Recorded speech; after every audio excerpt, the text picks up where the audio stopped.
Right, the Egyptian gods and goddesses. Not all of them, because there were several, but just some of the more important ones. So, the basics of the Egyptian religion. They were polytheists, so they practiced polytheism. That's the belief in many gods and goddesses. Poly means many, and then theo comes from God, so many gods. There were actually over 2,000 names of gods in ancient Egypt, which is why I'm not going to have you learn all of the gods of ancient Egypt, but just a handful of them.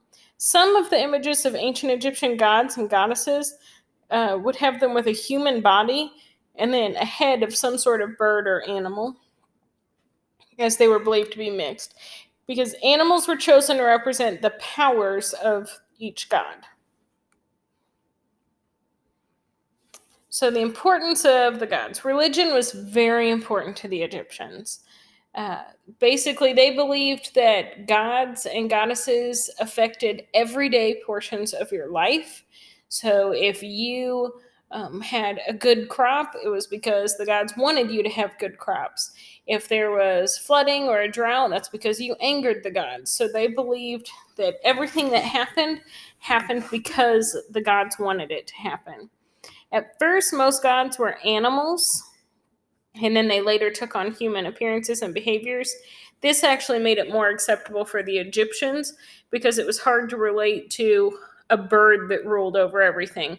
But if it looked more like you as a person, it became more acceptable and understandable. So this is Thoth, and that would have been the god of learning and wisdom. And he carries this scepter that symbolizes wisdom and his power. So here's the first important god for you to learn is, I believe it's pronounced Bastet, and that is the goddess of protection, of joy, love, pleasure, and pregnant women. So it is a sacred cat that is incarnated as this goddess. And she's a loving goddess who likes music and dance. Many people think she's the daughter of the sun god Ra. And if you remember from previous lessons, the son of the sun god Ra was supposed to be the pharaoh. So this would have been like Pharaoh's sister in theory. Um, but she's basically in charge of making sure that love and joy are everywhere and looking out for pregnant women. The next one is Anubis. This is the god of mummification, and he guides the dead into the next life through Osiris. So Osiris rules the underworld, and Anubis would gather, I guess it'd be your soul, is how they imagined it, but would gather your soul and take you to the underworld through Osiris. And he's also the one that looks after the mummification process, making sure that everything goes smoothly. And he is the guardian to Necropolis.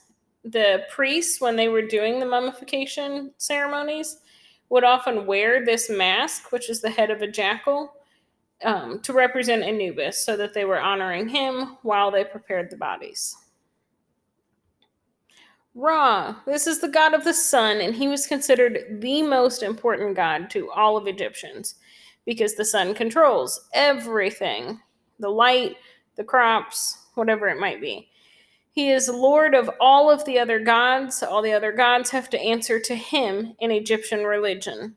So he's usually shown in human form with a falcon's head, and then he has a sun disk and a cobra on top of his head. And it's believed he sailed across the heavens in this boat called the Bark of a Million of Years. And so his boat basically carries the sun across the heavens each day. At the end of each day, they say that Ra dies and he sails his night voyage through the underworld and lets the moon light everything. And then he comes back the next day again. Horus is the god of the sky. He's the son of Ra, and that's who they believe their pharaoh was, that he was the living incarnation of Horus. And then Egyptians had myths to explain events that they couldn't understand. So if there was flooding, they would have to explain that. Or how the world was created, they needed to explain that. If, say, let's say there was an eclipse. That's something that all of you have experienced fairly recently and probably remember. But at this time, that would have been terrifying for people because they didn't understand the science behind it. So they would have had a myth to answer why that is. And so I have this link here. You can check it out on your own, but I will also bring it up right here. And this is the creation myth. It says, at first there was only none. None was the dark waters of chaos. One day a hill rose up out of the waters. This hill was called Benben. On this hill stood Atum, the first god. Atum coughed and spat out Shu, the god of air, and Tufnut, the goddess of moisture.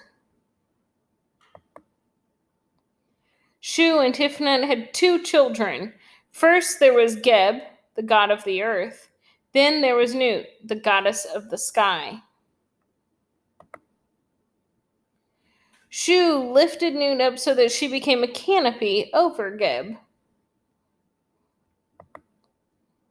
Nut and Geb had 4 children named Osiris, Isis, Seth, and Nephthys. Osiris was the king of the earth, and Isis was the queen. Osiris was a good king, and he ruled over the earth for many years. However, everything was not well. Seth was jealous of Osiris because he wanted to be the ruler of the earth. He grew angrier and angrier until one day he killed Osiris. Osiris went down into the underworld, and Seth remained on earth and became king. Osiris and Isis had one son called Horus. Horus battled against Seth and regained the throne.